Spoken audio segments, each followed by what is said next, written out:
Welcome to the Italian American Stories podcast. Sorry it took us so long to connect. No worries. I'm thrilled to be here and life happens.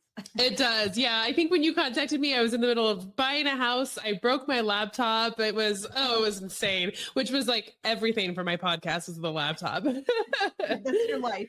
It is. So yeah. You want to know something really crazy?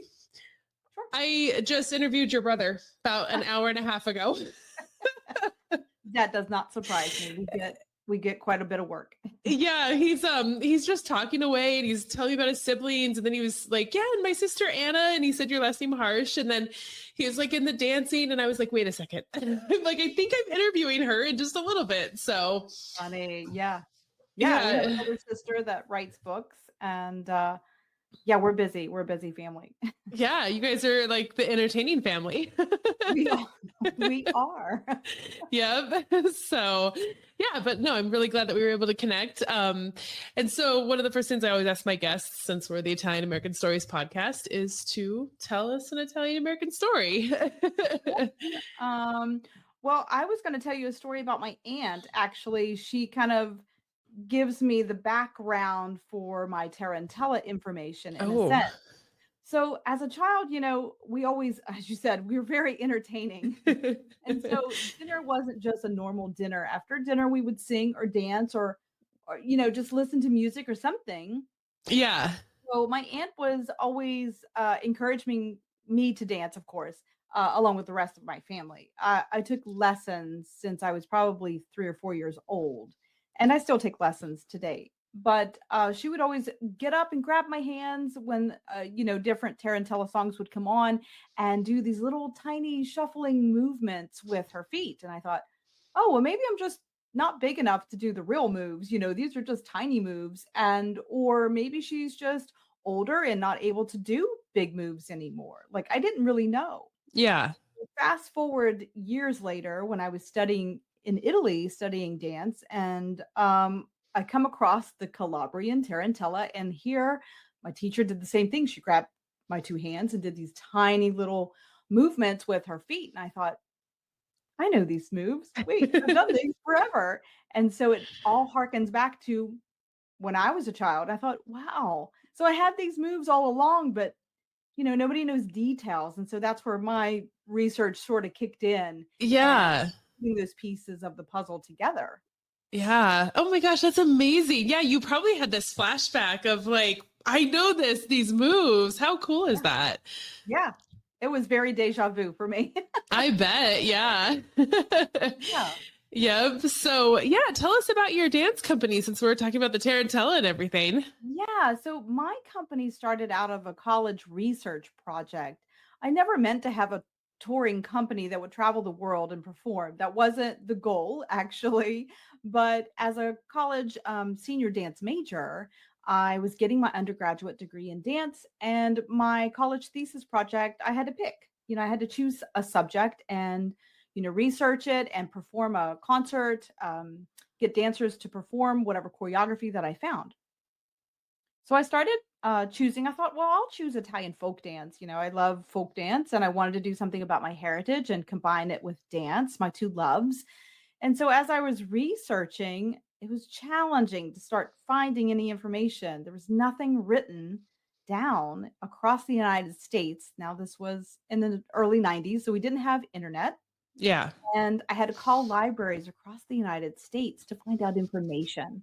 And so they would say the same thing to me. How can I help you? And I would say what I was looking for. And they would just say one line. The Tarantella is a Southern folk dance in Italy about the bite of a spider. And that was the end of the conversation. I thought, well, I need way more than that to do this. No doubt.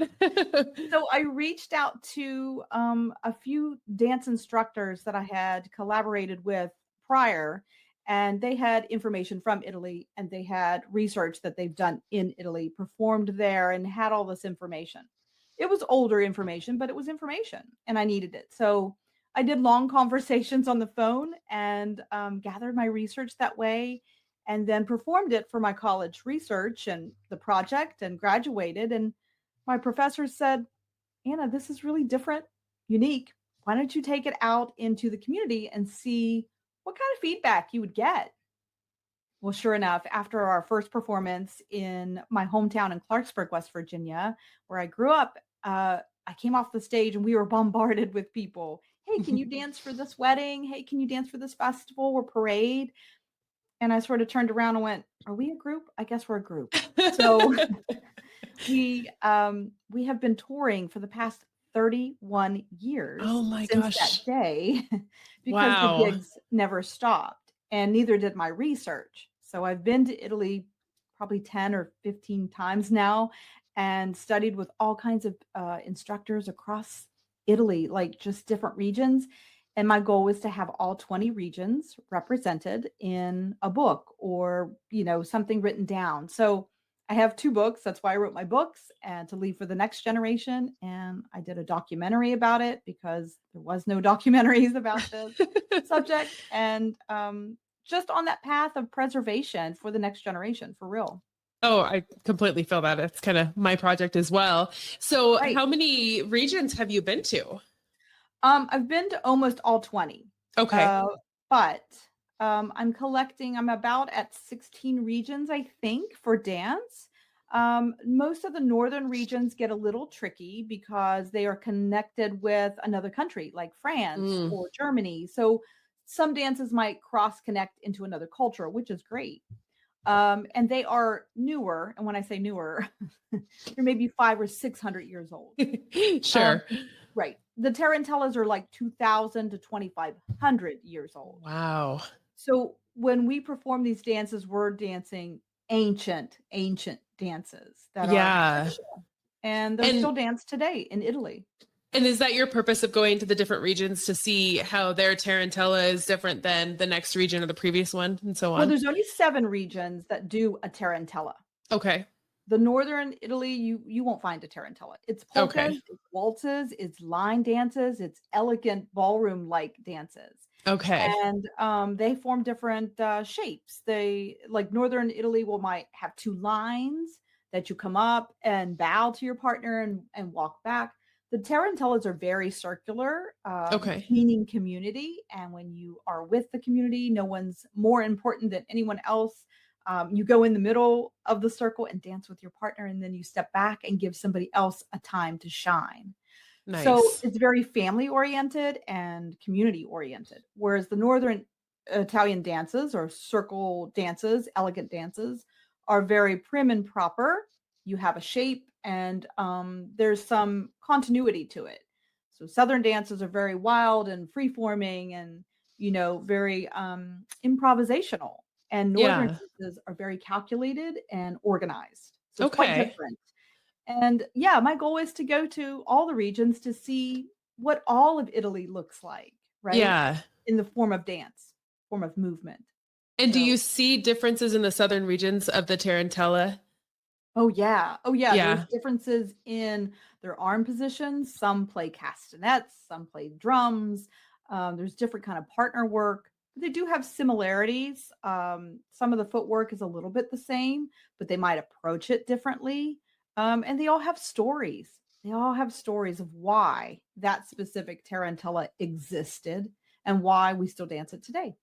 Oh, cool. So Well, so this was my next question for you. This might be a hard one to answer now that I know this, but is there kind of a basic history story behind the tarantella that you could tell us? I mean, I know a little bit about it, but not a lot.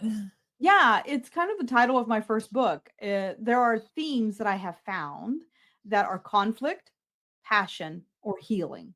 Those are Okay. the themes that you're going to find in the different tarantellas. It's either about a battle, a war, some kind of somebody invading that space or that part of the country, or it might be about passion, passion for another person, showing your love for another person.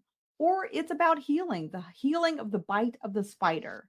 And they would shake and move their bodies to rid the poison. Remember, thousands of years ago, we didn't have modern medicine, of course. Sure. So they would shake and chant and drum to a rhythm so that they would rid the poison out of their body. They would sweat it out.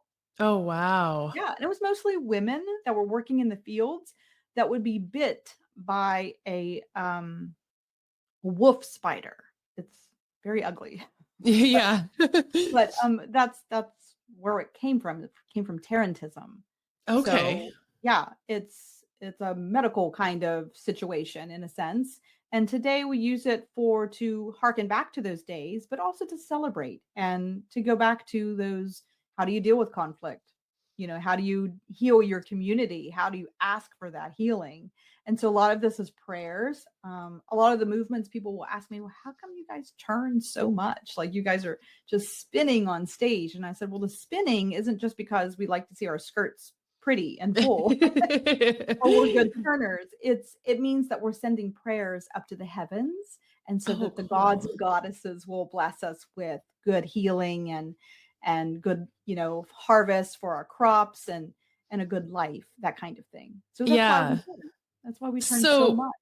that's pretty neat. That's really Yeah. cool. So is the passion theme, is that a possibility of why? Because I've heard Tarantella is connected with weddings as well. Yeah, they are today, but they weren't then. They weren't then. Okay. Right. Like there's a dance called pizzica, which is a passionate dance from Puglia, the heel of the boot.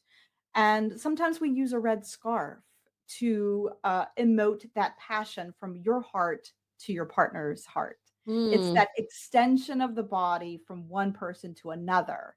And it also can be the veil, a veil or a scarf between the earth and the heavens, that Okay.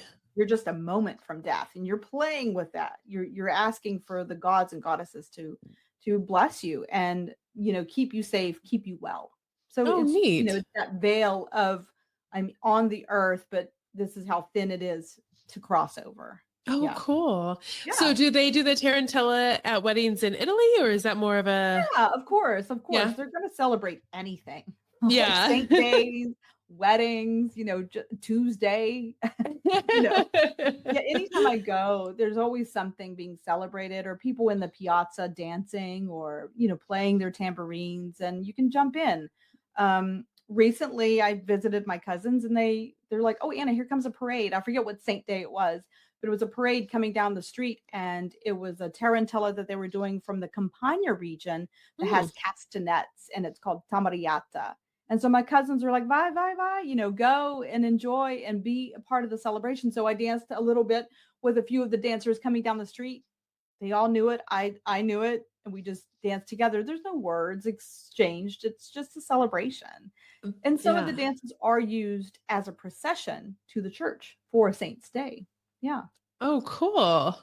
So, with your dance company, do you give dance lessons? Absolutely. Yeah, that's part of the preservation project we have going on is I do a lot of Zoom classes across the United States where families might have a dinner and then they're like, "Okay, well, let's zoom in and take a Tarantella class with Anna." Oh, So yeah, so cool. I've taught lots of students across the country and families that just want to, preserve their own heritage. So they'll say, "Well, I'm from this region or my family's from this region. Do you have anything we can learn from that?" And most likely I do, or I can at least tell them where to find it or what it would be like. Uh, Yeah. yeah, so it's pretty fun. Yeah, and then of course we dance for weddings. We dance for a lot of parties and Yeah. festivals, and we this year we were on a 20-city tour and performed, gave workshops, book signings. It's been busy. Oh, I bet. Yeah, it sounds like it. And do you have an actual studio as well, a physical studio? I have just in my home studio since the Okay. pandemic, we kind of had to shut down, Sure. what we did have. And then we kind of shifted and did a home studio where the dancers can come here and rehearse, as well as I can give Zoom classes. Or a lot of times I'll go to the person's home, or if they have a facility, I'll go to them. A lot of dance studios are now like kind of interested in cultural dance. So I've been teaching at studios as Oh, well. you know, nice. I'm not only there for ballet class or a jazz class, but they're like, "Anna, can you stay and teach one of your cultural dances?" I love that. Cool. So, dancers are kind of opening up their repertoire of all kinds of movement. And I think it's good to be expansive as a dancer. Yeah. You can dance anything now, so why not? It Oh, teaches you for sure. lots of different skills that you wouldn't find, maybe in a tap class or another kind of class because you're working with a partner and that's different. Yeah, definitely. So, not to put you on the spot, but my family is from the Basilicata region. What could you tell me anything about that? Yes, Basilicata. There's a beautiful dance. I'm trying to think of the name of it, but it has a little bit of a combination from Puglia and Calabria. And they also have a sheep herding dance where the woman is the sheep and the man is like a shepherd and he guides her in a circle and they do this bowing movement. And they have a little crossover step with their foot, but it's a cute dance. And That's I've only cool. performed it maybe once or twice, but I recently learned that maybe a few years ago. Beautiful, cute, cute dance. That's very sweet and serene, but it has a little flavor to it. And it has a little bit of upbeat. So there's a little combination between those two regions because Basilicata's like in between Calabria on that arch of the boot and into Puglia. So you're going to pull from two different regions to get movement from them. But it's cute. Okay. Oh, cool. And so is that Yeah. would that be considered their Tarantella dance or something different? Yeah. That would be another Okay. Tarantella. Oh, cool. How Yeah. neat. That's one of the So regions. do the regions have stories behind them? So like the Basilicata is the sheep herder and the sheep. Right. Do Right. the other ones have different types? Yes, the dances will reflect the region, just like Okay. the wine or the food. You know, if they have, like in Sicily, we have this horsewhip dance, and it looks like a circular thing because that's what it was for the time. So it's going to reflect whatever the region has. I think in Abruzzo they have a dance. I don't know the name of it off the top of my head, but they use the tambourines and they sway. The tambourine used to be a sifter for like flour and Mm. grains. And so they have this sifter women's dance that they use the tambourine side to side, and it looks like they're spreading seeds and sifting Oh, the flour. cool. So it reflects their life. It reflects what they have in the region and what they do for a living. I mean, that's why the stories are so important. That's why these dances are very precious. And sort of a time capsule, you know, you snapshot of what it was like during that time. Yeah. And so your podcast called The Tambourine Chronicles? No, that's my printing press company, but Okay. the podcast is called the Dance Floor Podcast, where Okay. life happens on the dance floor, right? That's where life is explained, and sometimes you learn life lessons on the dance floor, literally. So I've had all kinds of guests, and I love interviewing all kinds of people that give tips and advice for that next generation of dancers and artists that maybe you had questions about when you were growing up. And so we answer those questions, everything from like how to take a really good dance headshot to what to do at your next dance audition, Oh, or maybe you want nice. to learn a unique dance style. So we explore all of those things. And I've had everybody from a rockette to a swing dance champion on there. I just love meeting people across the United States. My goal is to do all 50 states and get the Nice. best. Yeah. Awesome. Have you been to Colorado? That's where I'm at. Oh, no, I haven't. So, yeah, so I'd love to have a guest. Maybe you could come back on mine and we could talk about it. Absolutely.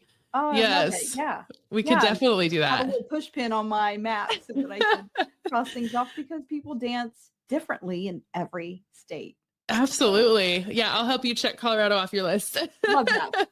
I would love it. So for your the Tambourine Chronicles, is that a tie back to was it the Bruzzo? Is it a tie back Um, to that dance? no, it ties back to my tambourine goes everywhere with me. Okay, I gotcha. And So you so use that in your dance. yeah, I use that in my dance so much, and you can see, like, my tambourines above me. I have a Oh, collection now, yeah. of tambourines, from different teachers and places that I've gone in Italy, and people that have just said, "I wanna, you know, give you my tambourine that I danced with." And so I have people's tambourines, even my, professor's tambourines that she used in her professional ballet company when she was a ballerina. So, it's precious to me, and so I called my printing press Tambourine Chronicles because it kind of chronicles my whole world and wherever I go. And Yeah. so that's why I called my printing press, and then, that's how I wrote my 2 books. Oh, awesome. And what are your books? The first book is called La Danza, meaning the Okay. dance, conflict, passion, and healing. So it's all about those tarantellas and family stories, where to visit. It's kind of a little bit of a travel guide. And then the reader also gets chapter questions at the end of each chapter to ask themselves, whether they're Italian or not, how do you preserve traditions? What are your family stories? And to encourage the reader to also write it down because, Oh, wow. you know, life is precious and timely, and we need to do those things.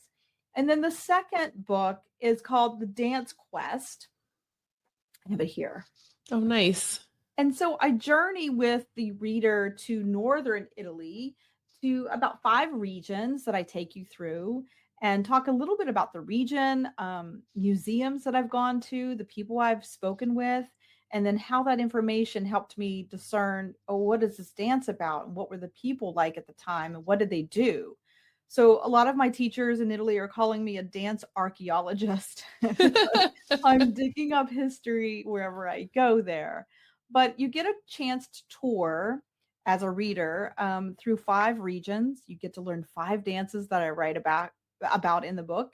And again, I kept those questions because my students were like, and I keep those questions coming because it's helping me, guide my life of what the questions that I might have coming up with my dance career. And I even talk a little bit about how to put a dance together, like how choreography gets formed, so that the reader understands what that's like and how is put together. And then you see it on the stage, the final product. So Yeah. it's a lot of information wrapped up in a pretty package, but I'm doing both books to give you a full package of Italy so that you get a full range of what the whole country is like through dance. Oh, that's real. Yeah, the thread is kind of the dance that connects it. That's That's right. really cool. Yeah. I bet your research, because archaeologist is kind of the perfect term for you in a sense. I bet Yeah. you have encountered some amazing research and history tied to those Oh my dances. goodness. Yeah. I've gone to museums. I've actually talked to archaeologists. My cousin used to work as a volcanologist at the top of Mount Vesuvius.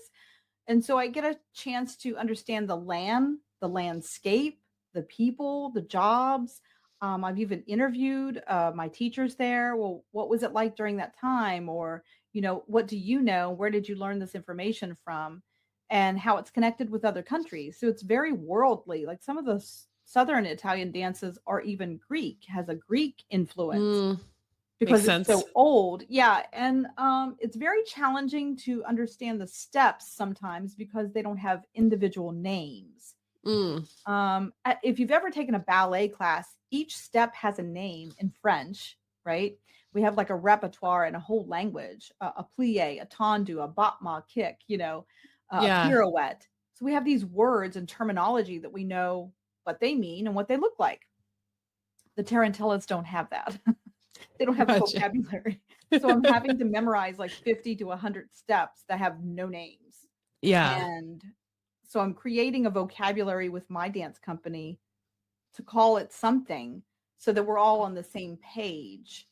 And then when we go to conferences and workshops, we teach them those made up names that I've created because we have to have some kind of vocabulary to refer to. Yeah. Yeah. So it Uh, became really challenging, and it's so old that it doesn't have a vocabulary. Well, and I think to pass that on to younger generations that are Right. coming up, you have to have, we are in such a Something. vocabulary rich world that we need something to tie it to. So that Right. makes sense that you're doing that. Right. Otherwise it becomes the telephone game, right? And then it gets distorted by the time, that next generation gets it. You're like, no, that's not how this dance goes at all. And I've Yeah. seen that today at festivals, I'll look and I'll see people dancing in the street and I'll say, that's not what that dance looks like at all. So, I mean, we have these Italian American variations that a lot of people do, and they'll hook arms and swing around and that sort of thing. But that is nothing like what they look like in Italy. So Yeah. I have a struggle with that. But at the same time, I think if people just understood that there's two sides to every coin, right? There's an Yeah. Italian American version, and then there's the authentic Italian version that we see in Italy today.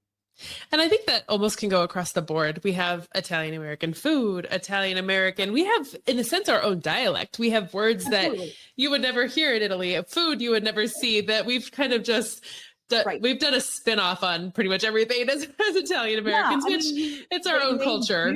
they made do with what they had here. It wasn't easy. All 4 of my grandparents came in the early 1920s. So, you make do with what you have. Yep. Dealing with an arranged marriage, a language barrier, a job that you don't really know how to do. Um, Yeah. they worked in the coal mines, so I don't, there's no training for that in Italy to come over here No. and do. So it It's became challenging, so I think that's where that, lost in translation kind of comes from. But that doesn't mean that today we can't understand both sides. And I think as a result of that loss in translation, we've kind of created our own culture. I mean, we truly Yeah, are our own culture, Italian Americans are. So for real. For sure. Yeah. we really are. So tell me about superstition, and I could be way off here. Is there superstition that, because I know Southern Italy has a Oh, lot of yeah. that that's tied in with the dances? Yeah, it's deep and real.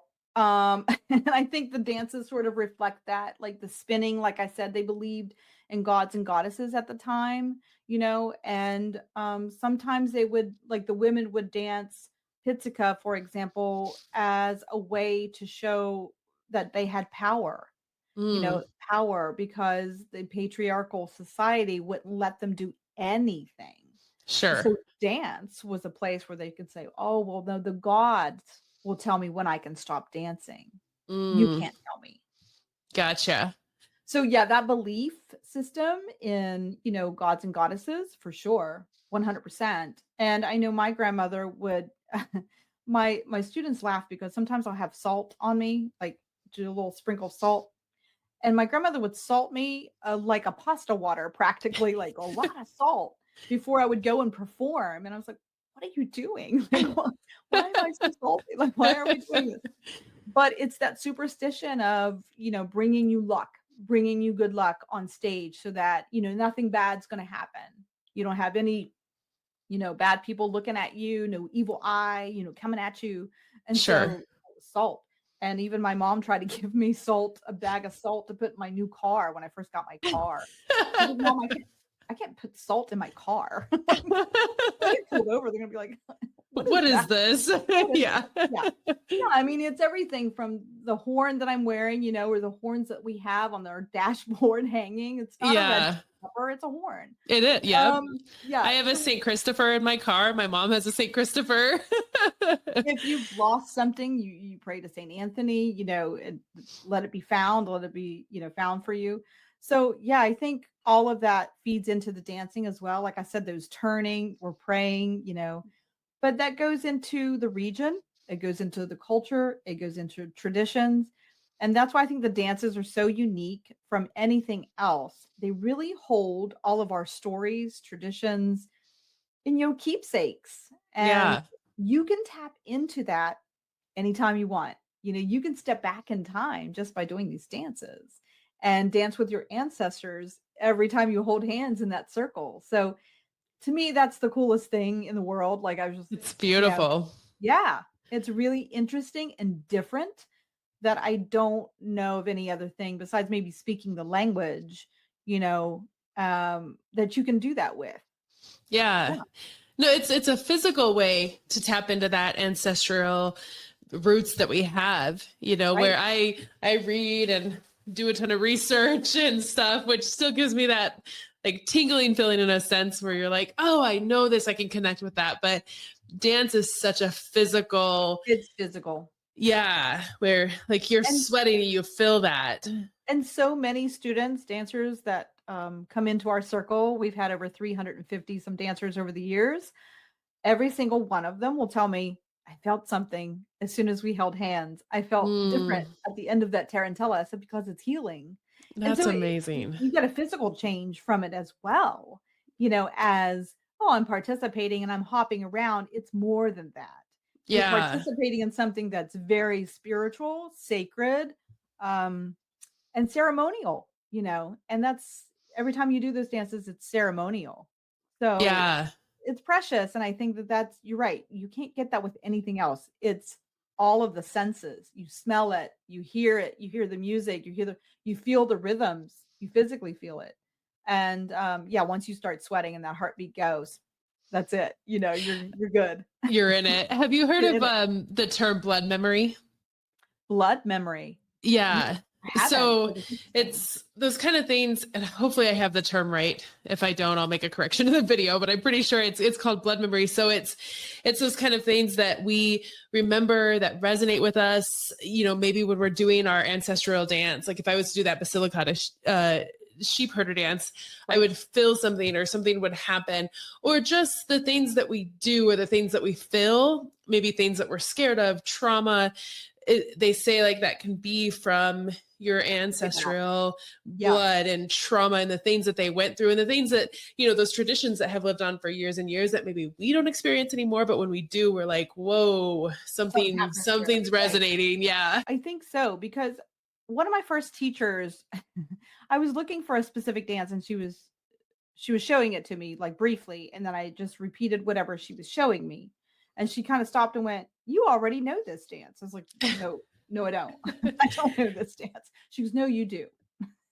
And she kind of hinted at what you're talking about. She's like, "You already have this inside of you. I'm just showing you where to find the information inside of your brain and your body and your cells, right? Yeah. Just like a folder in a computer, I'm showing you where to find that folder of information." So maybe you're Yes. right. And I have another friend that you should talk to, and I think she could dive deep into that information for you. She'd be really interesting for your podcast for sure. Oh, great. Perfect. Who is that? Her name's Danielle Marie Fusco, and she just performed with us. She's out of New York, and she's a dancer. She's a shamanic healer, spiritual person, and she's really interesting and has sort of that ancestral information that maybe you're tapping into. Okay. Um, but yeah, in fact, when we came off the stage together, we all just kind of looked at each other and went, "Yep, everybody's here." Like all the ancestors that have passed on. I just felt like the audience was full. Right. Yeah. And your ancestors were there too. Sure. That's Yeah, we're really not gonna miss a cool. chance to celebrate for No real. way. So speaking of that, did your aunt who used to do those dances with you, did she ever get a chance to see you perform Oh or? god, yeah. She was at every show. Oh, nice. Oh yeah, she couldn't wait. And of course, the salt. The salt. Did Yeah, you we don't ever worry? I would be like, people are gonna think I have dandruff. Like, listen. Being Italian American is different, you know? Yeah, we have horns on our chest. We have salt or, if we had some kind of sickness, my grandfather when I was really little and I would have a toothache or something, he would make these little pillows of like herbs and spices and wet it and then put it on my tooth instantaneously. amazing. Well, most of our modern medicine is created from herbs and tree and bark branches Yeah. and bark and The garden is your medicine cabinet, right? The garden. yep. It's And true that so, they say like that's why the carrot, mimics the eye and the walnut the brain, those kind of right. things. Yeah, and in fact, today I even made tiela, which is a Calabrian dish. It's basically vegetables out of the garden roasted, Oh, and wow. you put it into one dish, and that's what my grandmother made a lot for different, full meals, like whatever was coming out of the garden. She was like, "We're tossing it in, zucchini, peppers, onions, all of that with a little bit of tomato sauce and maybe some cheese on top if you'd like, of course." Oh, yeah. And it's a hot dish that is good for you and it's out of the garden. So, Yeah. yeah, And what was it called again? tiela. That sounds It's a good. it's a Calabrian traditional dish. Yeah. Okay, nice. Well, great. This is an amazing conversation. I'm so glad that It's we a were able lot. to connect. It is a lot. Yeah. It's a lot. But I think that people should realize that there's more than, pizza, pasta, red, white, and green. That Yes. they can dive into their Italian heritage, specifically into the music and dance, maybe the artwork, or like you said, your stories. What is your family story and why is it existing? So I would encourage all of your listeners to take time today, this weekend, whenever, ask questions. Where did you come Hmm. from? What was your family like? What was it like growing up? What did you like as a child? All of those questions. I ask the same sort of questions in my books too. That I think those are the important stories that we need to treasure. And Hmm. how can you turn those stories into artwork for the next generation? Right. Yeah. No, that's So, great advice. yeah. And not only does my company perform authentic Italian dances, but we bring it to present day for the next generation. We do jazz, we do hip hop, we do ballroom, but we always talk about a tradition or a city or some kind of quirky story that we have found out about Italians, and we relate that to the next generation. For Nice. example, this year we did a metro dance. It was a modern jazz piece that I created and choreographed, but we used the different colors of the metro map in Milan as our floor pattern to dance. Mm. So each of the dancers were trains and pulled into their train station, and then the dance began. Oh, So wow. yeah, so you could hear the metro sounds that I taped on the metro with my phone. I added that to the song. Like, I try to really create so that the audience gets the feel that they are in Italy and they get to experience it from their seat watching us on the stage. Wow. And then the actual sounds too. That's amazing. Different. It's That's different. really cool. Yeah, we try to add that extra layer. What does it sound like to be there, in the street, on the metro, on the train, hearing the church bells at certain times. Mm. So we try to give you those little nuances of Italian culture so that you have a bigger, broader picture of what it's like to be in Italy. Yeah. So even if you closed your eyes, you could have those senses as well. Yeah. Yeah. Oh, We try to cool. we try to tap into all the senses as we can. From smelling something, sometimes I had water and we were statues. We recreated a fountain. Mm. One year we did all of the masterpieces of artwork throughout the years and centuries, and the dancers became the shape of that, painting and frozen as a painting portrait, and we used a big frame in our choreography.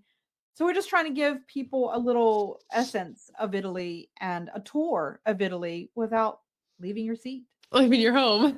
That's right. That's right. So, what is your favorite dance? Oh, that's hard. That's hard, I'm sure. Yeah, That's really that's hard. I'm not I sure I think could answer those kind of questions I either. So know. that's probably I not fair. I think some of the Tarantellas are my favorite.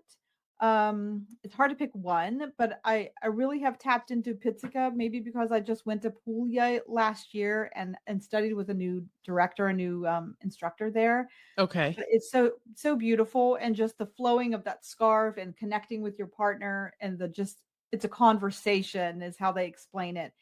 And so there's like, Anna, don't plan your conversation. It's improvisation. You have these vocabulary dance steps, but don't plan it. It's a conversation. I So love it. That's what I we did love that today. aspect of it. It's hard, but I love that aspect of it, and really does keep you on your toes for real. And but as far as the northern dances go, there's a dance called Cercolo Cercasso. It's a circle dance around the Lombardy region, and it's very prim and proper. You do have a lot of bows in it, but there's a connection with your partner that's a handshake, and then you slide the other hand onto the hip. And so it has a different kind of interwoven, shape to it as we spin as a couple. And then as we turn as a whole group, we rotate the whole group as well as spinning as a couple. So it's interesting and intricate, but also simplistic in the same regard. If you're watching it from above, you see those, it looks like a flower blooming. So Oh, it's a cool. beautiful dance. Yeah. There's so Oh, many wow. great ones that I've learned that I'm trying to teach as fast as possible. But yeah, it takes some time. Some of them are really simple and others are very intricate. Yeah. Oh, I can only Yeah. imagine. Oh my gosh. So, where can the listeners find your information? Sure. They can go to allegrodancecompany.net. That's where you're going to see all about the dances that I have, the dance company, where we're touring, and all of that good stuff. Or if they want more personal information or to take a dance class with me, they can go to annaharsh.com. And you can find my books there. I'll autograph it and send it to you. Otherwise, you can Okay. find them on Amazon or a bookstore. Okay, perfect. And your Yeah, podcast, you want to talk about your podcast, like where they could find sure. that? Sure, the Dance Floor Podcast with me, Anna Harsh. You can find that anywhere podcasts are streaming. from iTunes to Apple, Amazon, any of those streaming, you can find it. The Dance Floor Podcast with Anna Harsh.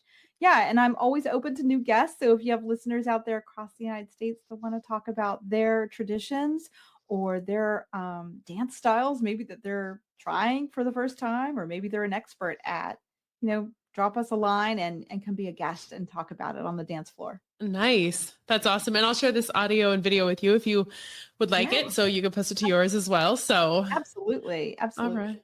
Well, great. This was thank you so much. I'm glad we got to connect. Absolutely. All Thank you, right. Stephanie. I appreciate it. All right. Thank you. Ciao.